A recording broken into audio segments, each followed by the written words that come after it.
a todos, un día más desde Reciclem desde casa, el espacio donde compartir talleres online para disfrutar en familia y desde casa.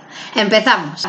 Vamos a necesitar rollo de papel higiénico, tijeras, cola blanca o pegamento y colores. Para empezar vamos a cortar nuestro rollo de papel en tiritas del mismo tamaño. Para facilitarlo, chafamos un poquito y empezamos a cortar. Una vez las hayamos recortado, lo que vamos a hacer es colorear.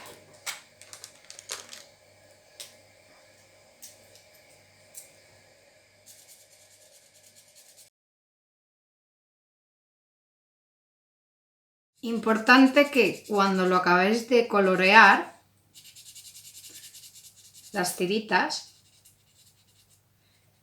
tenemos que colorear también el borde, ¿vale?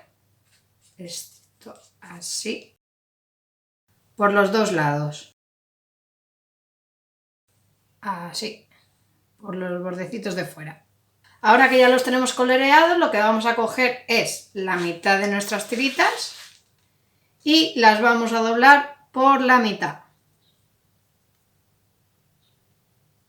tal que así.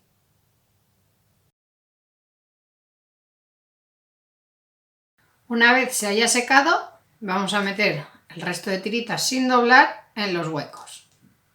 Así que ponemos cola blanca por los dos lados y pegamos.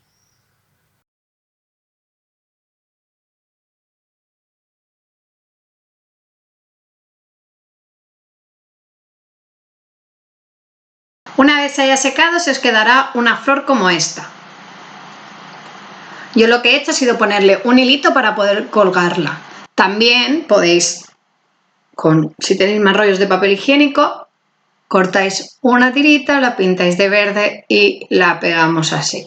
Y tenemos una hoja, una flor con su tallo y sus hojitas.